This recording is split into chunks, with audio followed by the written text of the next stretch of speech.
Numa tradução mais fiel, Deuteronômio significa mais palavra, né? E o livro de Deuteronômio, nós vamos ver o relacionamento de amor, carinho, de sacrifício de Deus para com os homens, né? E as guerras, né, que vai acontecer, como Deus lidou com aquelas situações. Esse livro nos fortalece, porque da mesma forma que nós vemos as guerras, eles enfrentando lutas, dificuldades no deserto, somos nós que enfrentamos também nossas lutas em meio a essa caminhada do deserto. Se você levar em conta que a nossa vida é uma caminhada rumo à terra prometida, você vai entender que todas as dificuldades que esse povo enfrentou no deserto é as dificuldades que hoje nós enfrentamos na nossa vida. Então hoje nós iniciamos Deuteronômio, um livro muito importante, porque trata da palavra de Deus, de ensinamentos preciosos para a nossa vida com Deus, e vamos então avançar nessa leitura. Vamos pedir a direção? Meu Deus, hoje nós damos início ao livro de Deuteronômio. Chegamos até ele. Ah, meu Deus, que o Senhor, através do teu grande poder, venha falar conosco através desse livro. Tantos ensinamentos, coisas preciosas estão nele. Meu Deus, é a tua palavra. Que o Senhor venha fazer-nos lembrar de tudo que precisamos falar para nos fortalecer e me faça esquecer o que eu não tenho que falar. Eu entrego essa meditação deste livro em tuas mãos e abençoa essa pessoa que medita comigo, que quer mais do teu Espírito, ela quer mais, saber mais a respeito desse Deus tão grande e glorioso que o Senhor é. Amém. Portanto, hoje nós vamos meditar então em Deuteronômio no capítulo 1. Eu não sei se eu chego ao 2, porque tem muita coisa aqui importante e você vai perceber o porquê disso. Vamos lá? Vamos meditar. Estas são as palavras que Moisés falou a todo Israel, além do Jordão, no deserto, na planície de fronte do Mar Vermelho, entre Parã e Tofel, Labã, Azarote e Dizabe. O comentário daqui diz, essas são as palavras. A primeira geração de Israel, que foi liberta no Egito, recebeu as revelações desse livro. No entanto, pereceu no deserto. Assim como Deus providenciou uma maneira de repetir suas palavras, a segunda geração, por esse motivo, o livro de Deuteronômio é compreendido como a segunda entrega da lei. Nele o Senhor instruiu o povo a enfrentar os inimigos e a possuir a terra prometida. Além disso, reforça aos filhos de Israel tanto os benefícios da obediência quanto a gravidade da desobediência. O livro ilustra esse ensinamento com a própria experiência de Moisés, que desobedeceu e foi impedido de entrar em Canaã. Dessa maneira, o Eterno mostra que por nenhum momento pode faltar temor e submissão em nós, pois isso traz duras consequências à nossa vida. E seguindo para o 2. 11 jornadas há desde Horebe, caminho do Monte Seir, até Cades Barneia. E o comentário do 2, né? 11 dias. Esse era o tempo estimado que levaria os filhos de Israel a Canaã. No entanto, a caminhada durou 40 anos. Tanto o povo quanto os animais deram repetidas voltas no deserto até chegar à terra prometida. Nos admiramos e até censuramos aquela geração, porém a história se repete, isto é, quantos anos passamos vagando nos desertos da vida porque demoramos a aprender as lições da fé. Assim, deixamos de receber as respostas e desfrutar das bênçãos porque sucumbimos diante dos obstáculos. Isso mostra que, em vez de declararmos da demora, ao invés de reclamarmos da demora divina, cada um de nós precisa se examinar, detectar os próprios erros, aprender com eles e seguir na fé. Insistir na teimosia e na incredulidade é desperdiçar tempo e oportunidade. Olha só, quão profundo é isso, né? Quer dizer, eles tinham uma jornada de 11 dias para chegar à terra prometida, mas ela se transformou em 11 anos. É só você lembrar. Quando os espias foram lá ver a terra, daqueles espias que voltaram, só 2, eles consideraram a palavra de Deus e não os gigantes, as dificuldades, as muralhas, enfim. Quer dizer, só dois, Caleb e Josué. O restante duvidou e levou o povo a duvidar com eles. Então, por causa disso, eles não puderam entrar na terra prometida logo que saíram do Egito. Quer dizer, incredulidade. Toda vez que faltava água, eles reclamavam do maná, porque só comiam aquilo, enfim. Então, era um povo que tinha mente de escravo, tinha uma mente ainda cativa lá do Egito. Então, Deus precisava primeiro libertar o Egito deles. Eles já estavam libertos do Egito, mas precisava libertar eles do Egito. Da mesma forma, um dia nós fizemos parte do mundo, estivemos no mundo, vivemos no mundo. Esse mundo, quando nós nos referimos a ele, falamos do sistema, o sistema político, o sistema religioso, o sistema que esse mundo criou, né, na moda, das distrações, do entretenimento, enfim, etc. Então, um dia nós saímos do mundo e agora nós estamos entrando no mundo de Deus. E é natural essa dificuldade de se libertar das coisas do mundo. Eu saí do mundo e eu preciso retirar o mundo de dentro de mim também. Então, essa foi a maior dificuldade de Deus com o povo. Libertou eles do Egito, mas libertá-los do sistema do Egito. O 3. E sucedeu que no ano 40º, no mês 10º, no primeiro dia do mês, Moisés falou aos filhos de Israel conforme a tudo que o Senhor lhe mandara acerca deles. Depois que feriu a Sion, rei dos amorreus, que habitava em Esbom, e a Og, rei de Bazã, que habitava em Astarote, e Edrei, além do Jordão, na terra de Moabe, começou Moisés a declarar esta lei, dizendo: O Senhor nosso Deus nos falou em Horebe, dizendo: Sobremodo vos haveis demorado neste monte. Voltai-vos e parti, e ide à montanha dos amorreus, e a todos os seus vizinhos, a planície, a montanha, e ao vale, e ao sul, e à margem do mar, a terra dos cananeus, e ao Líbano, até ao grande rio, o rio Eufrates. Eis que tenho posto essa terra diante de vós. Entrai e possuí a terra que o Senhor jurou a vossos pais, Abraão, Isaque e Jacó, que a daria a eles e a sua descendência depois deles. O comentário do bispo diz: a escravidão no Egito agora era apenas uma lembrança que deveria ser usada como alavanca para impulsionar o povo a continuar na fé. Isso porque o Deus que libertou os hebreus e os transformou em nação, projetou também um futuro promissor a eles.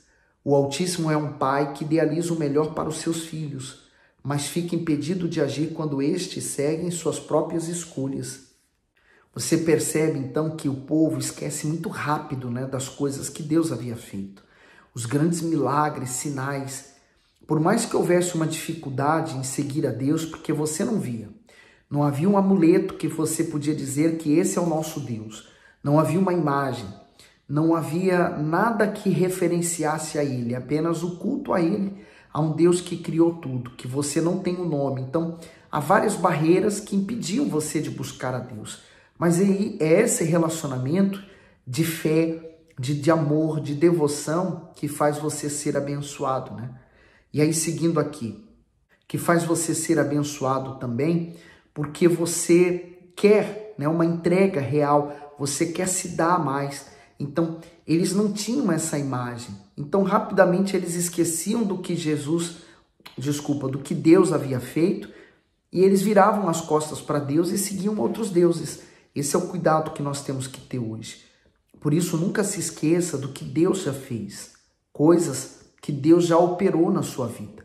Ainda que seja que Ele tirou uma dorzinha de você pequenininha, uma dor insignificante.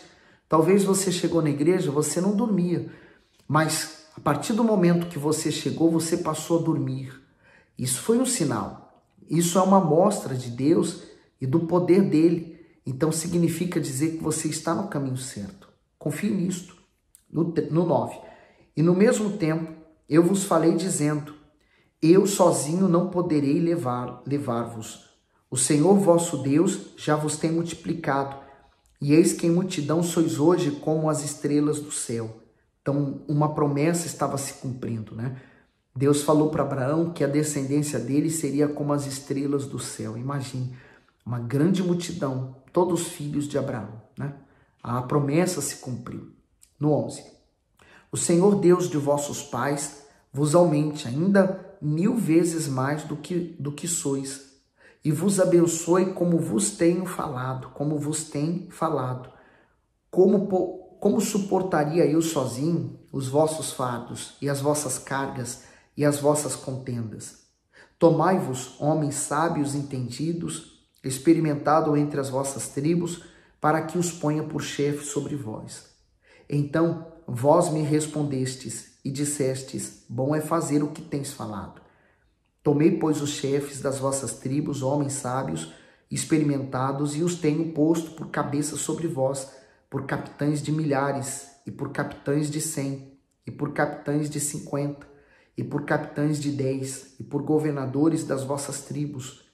E no mesmo tempo mandei a vossos juízes, dizendo: ouvi a causa entre vossos irmãos, e julgai justamente entre o homem e o seu irmão, e entre o estrangeiro que está com ele. Não discriminareis as pessoas em juízo, ouvireis assim o pequeno como o grande.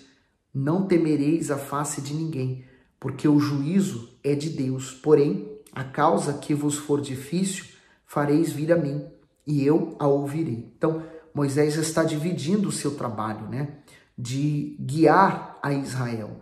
Porque imagine se ele tivesse que guiar aquele mais de 1 milhão de pessoas, ter que julgar a causa de uma por uma, Ainda que não fosse de 1 milhão de pessoas, mas você pode tirar o dízimo de 1 milhão, você já vai entender que 100 mil pessoas para ele julgar a causa já seria muito. O dízimo de 100 mil já seria muito. Então, ele dividiu o peso da responsabilidade com aqueles homens que viriam, então, seguir a ele. A mesma coisa acontece com a obra de Deus. Existem os bispos, pastores, os auxiliares, os obreiros. Cada um temos a nossa responsabilidade diante de Deus, mas diante dessa obra, essa organização, para que ela possa avançar cada vez mais. No 18. Assim naquele tempo, vos ordenei todas as coisas que haveis de fazer. Então partimos de Horebe e caminhamos por todo aquele grande e tremendo deserto que vistes, pelo caminho das montanhas dos amorreus, como o Senhor nosso Deus nos ordenara, e chegamos a Cades Barneia. Então eu vos disse: chegados sois às montanhas dos amorreus, que o Senhor nosso Deus nos dá. Eis aqui o Senhor teu Deus tem posto esta terra diante de ti. Sobe, toma posse dela, como te falou o Senhor Deus de teus pais. Não temas e não te assustes. Ele já diga: não temas e não te assustes, é porque haveria coisas lá que poderia levá-los a temer e pensar que não poderiam entrar, e também haveria coisas que iriam assustá-los, quer dizer, coisas que talvez fossem mais fortes do que eles, mas eles deveriam lembrar com quem eles estavam, que era o Deus Criador. Então, não temer e não se assustar não impede de você, na hora, ter medo e pensar assim: não vai dar certo. Não vai dar sim, porque Deus é comigo. Não tem por que você, diante de uma notícia, por exemplo, que você recebe do médico, de um advogado, da mãe, do pai, do filho, e diante daquela notícia você receber um susto, você ficar assustado. Pode acontecer isso, mas no mesmo instante você lembra: mas Deus é maior. Meu Deus, olha, eu vou pôr isso aqui diante do Senhor, vai acontecer. É diferente do que ele está falando. Então, é isso. No 22, então, todos vós chegaste a mim e disseste: mandemos homens adiante de nós, para que nos espiem a terra e de volta nos ensinem o caminho pelo qual devemos subir e a cidade a que devemos ir. Isto me pareceu bem, de modo que de vós tomei 12 homens, de cada tribo um homem, e foram-se e subiram a montanha, e chegaram até o vale de Escol, e o espiaram. O comentário do bispo diz: possuir a terra, essa era a ordem explícita do Altíssimo, mas o povo persuadiu Moisés a enviar primeiro 12 homens para espiá-la. Eles fariam o reconhecimento de todo o território e criariam estratégias para conquistar a terra prometida. Mas não havia essa necessidade, porque a conquista seria pela fé e não pelos próprios esforços. A estratégia perfeita é confiar 100% na palavra de Deus. Quando não se tem esse entendimento, tudo se complica. Olhar para os guerreiros de Canaã despertou o medo no povo, fazendo regredir E por isso, o privilégio de entrar na terra passou para outra geração. Muitos também têm perdido o cumprimento das promessas e a própria salvação por temerem enfrentar os adversários da fé, entre eles a dúvida. Então, olha onde iniciou o problema, né? Onde iniciou a dúvida. Era na hora em que eles foram espiar a terra. Se eles tivessem apenas obedecido e seguido, né, para a conquista, Deus seria com eles, mesmo eles sendo sem condições alguma de vencer uma batalha. Mas se eles fossem, crendo Deus é conosco, vamos nos manter fiel, Deus iria honrar. Assim é você na sua fidelidade, nos dízimos, nas ofertas, no seu caráter, na sua palavra, né? Ser uma pessoa de uma palavra só, sim, sim, não, não. Então, quando você vai para uma guerra neste mundo, você vai com Deus e Deus te dá vitória, ainda que pareça impossível, ainda que o advogado diga assim, olha, sua causa é uma causa perdida, vamos só cumprir os protocolos, porque não tem como vencer. Chega lá, Deus dá uma ideia, Deus faz uma coisa acontecer e reverte aquela situação, até o advogado vai cair com a cara no chão. Então, mantenha sua fé. Como muitos médicos, especialistas da medicina, diante da cura de uma pessoa, eles começaram a crer em milagres, crer em Deus. E seguindo aqui para o 25, e tomaram do fruto da terra nas suas mãos e nolo trouxeram e nos informaram dizendo, boa é a terra que nos dá o Senhor nosso Deus. Comentário do 25, boa é a terra. O Altíssimo desejava presentear o povo com uma terra, assim como o marido que ao se casar honra a esposa com uma casa para nelas viverem juntos. O seu amor, sendo a terra uma dádiva divina, obviamente ela era exuberante. Por isso a expressão boa é a terra se repete tantas vezes nas Escrituras. Os bons e variados frutos como uva, romã e figo comprovavam o quanto o lugar era fértil. Existe até uma imagem que mostra, né, dois homens carregando um cacho enorme de uva. Quer dizer, aquela terra era muito próspera. Hoje, Israel continua sendo próspero. Tudo que naquela terra é deserto. Eles têm uma dificuldade com água enorme, mas aquela terra mana leite e mel.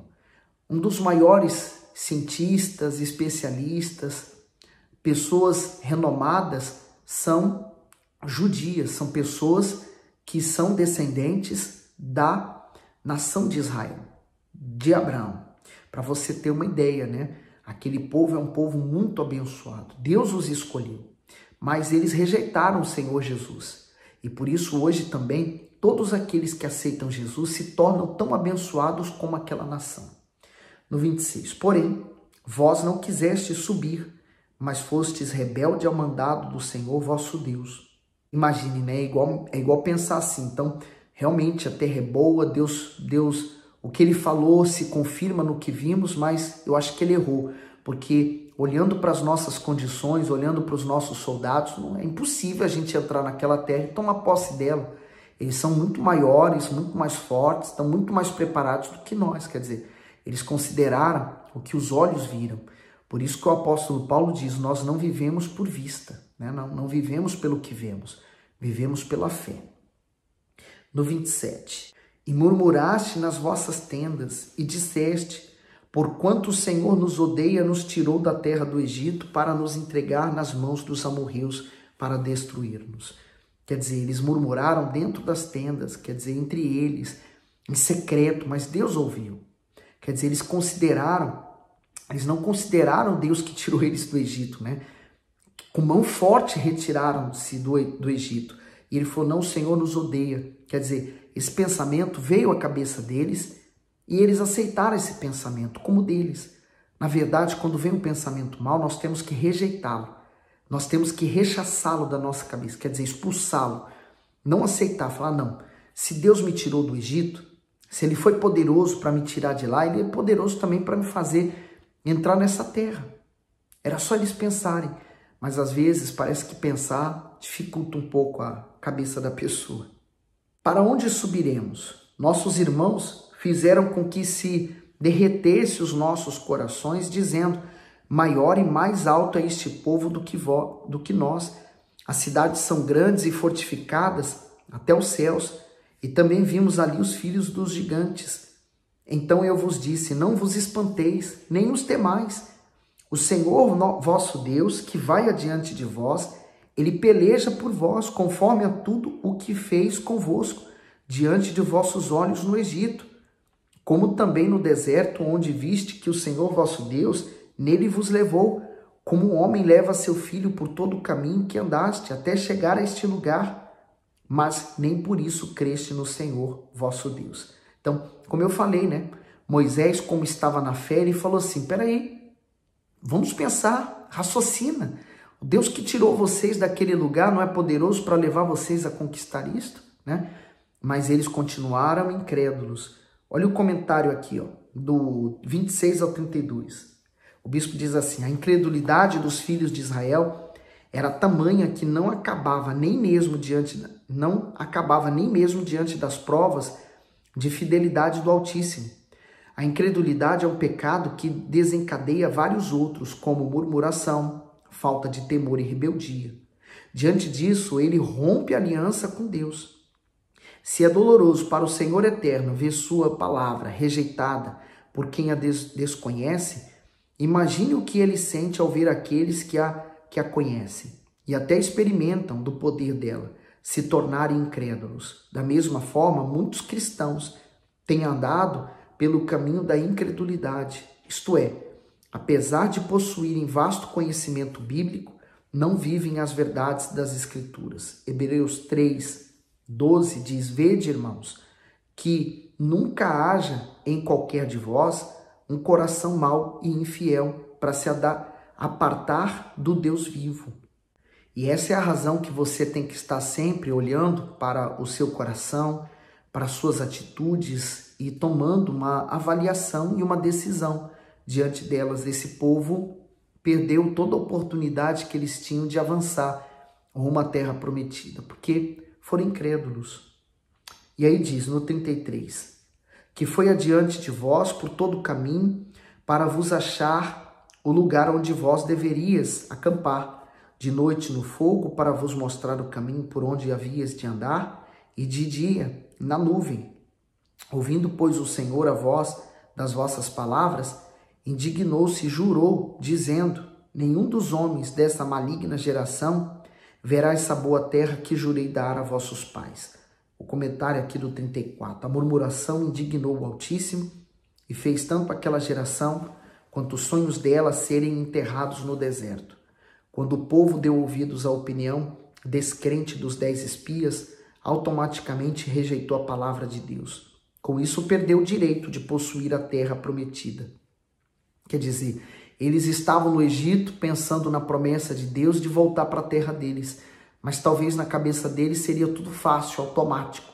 Saiu do Egito, entrou na terra e já está. E eles se esqueceram que eles teriam que viver agora as dificuldades de um povo livre. E eles queriam continuar, livres fisicamente, mas escravos do Egito. Quer dizer, não tem como, Não tem como ficar em cima do muro. Ou eu saio do Egito e largo e abandono os pensamentos do Egito e assumo os pensamentos de Deus, ou eu vivo no Egito preso, escravo, sofrendo. Então, eles na verdade saíram do Egito fisicamente, mas não emocionalmente. No 36, salvo Caleb, filho de Jefoné, ele haverá, e a terra que pisou darei a ele e a seus filhos, porquanto perseverou em seguir ao Senhor. Também o Senhor se indignou contra mim por causa de vós, dizendo também tu, lá não entrarás. Josué, filho de Num, que está diante de ti, ele ali entrará. Fortalece-o, porque ele a fará herdar a Israel. E o comentário diz, Caleb e Josué mantiveram a perseverança, a confiança e a fidelidade perante os obstáculos à conquista de Canaã. Eles viram o mesmo que os demais homens, gigantes e muralhas, no entanto decidiram ignorar as circunstâncias ruins e crer nas promessas do Altíssimo, e assim encorajar os outros. Quando há fé, há também coragem e disposição para lutar. E seguindo aqui para o 39. E vossos meninos, de quem disseste, por presa serão. Os vossos filhos que hoje não conhecem nem o bem nem o mal, eles ali entrarão. E a eles o darei, e a eles a possuirão. Porém, vós virai-vos e parti para o deserto, pelo caminho do Mar Vermelho. Então respondestes e me dissestes, pecamos contra o Senhor. Nós subiremos e pelejaremos, conforme a tudo que nos ordenou o Senhor nosso Deus, e armaste-vos, cada um de vós, dos seus instrumentos de guerra, e estivestes prestes para sucumbir à montanha. Quer dizer, lembra que eles então foram rebeldes, eles ignoraram a promessa, e agora eles estão decididos a entrar. Não, já que é para entrar, vamos entrar. Quer dizer, criancice, né? Deus, ele não é homem. Então Deus falou, ele quer que você mostre a sua crença. Só que agora eles queriam ir para a guerra e Deus falou, eu não vou com vocês não. Agora vocês vão sozinhos. Vocês vão para outra direção. Minha direção agora é ir para o deserto. Então quer dizer, o povo queria fazer tudo o contrário. Quando Deus falava, fica, eles falavam, agora eu quero ir. Quando Deus falava, vai, não, agora eu quero ficar. Quer dizer, o povo do contra. É o nascido da carne, né? O nascido da carne, ele é assim. Quando Deus manda ficar, ele quer sair. Quando ele manda sair, ele quer ficar. Ele faz tudo contrário do que a palavra de Deus manda, né? Infelizmente, nascido da carne ainda. No 42, e disse-me o Senhor, dize-lhes, não subais nem pelejais, pois não estou no meio de vós, para que não sejais ferido diante de vossos inimigos. Porém, falando-vos eu, não ouvistes. Antes, fostes rebeldes ao mandato do Senhor, e vos ensoberbecestes e subiste a montanha. E os amorreus que habitavam naquela montanha vos saíram ao encontro, e perseguiram-vos, como fazem as abelhas, e vos derrotaram, deste sair até Ormá. Tornando, pois, vós a chorando perante o Senhor não ouviu a vossa voz, nem vos escutou. Assim, permaneceste muitos dias em Cádiz, pois ali vos demoraste muito. Toda desobediência provoca consequências, né? E às vezes elas não se dão apenas consigo, mas se dá com todos os que estão à sua volta. Cuidado, você pode levar a sua família a sofrer por causa de coisas que você decidiu fazer, fora da vontade de Deus. O problema do povo foi que, na primeira vez, eles não creram na promessa. Então Deus deu uma outra opção. Agora vocês vão voltar para o deserto, não vão entrar mais nessa terra. Ali eles despertaram que eles perderam a maior oportunidade da vida deles. Mas também agora não adiantaria eles querer ir na força do braço. Na força do braço ninguém vence. Então assim é o nascido da carne, né? O nascido da carne, ele quer fazer as coisas na hora errada.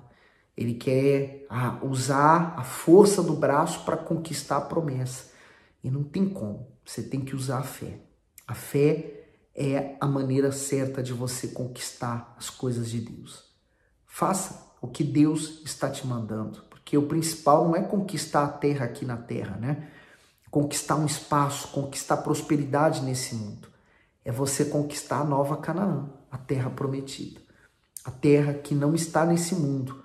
O reino dos céus, que pertence ao nosso Deus e cujo Deus Todo-Poderoso, o Senhor Jesus, está sentado à sua destra, nos aguardando. Eu quero chegar lá, e você? Então mantenha a fé, para de duvidar, para de temer, para de olhar para as consequências, circunstâncias que você está vivendo. Olhe para a palavra de Deus, tá bom? Que Deus continue abençoando. Faça seu comentário. O que você acha desse livro de Deuteronômio? E manda esse link para alguém, para que essa pessoa possa começar a ler esse livro junto conosco, tá bom? Deus abençoe e ilumine você.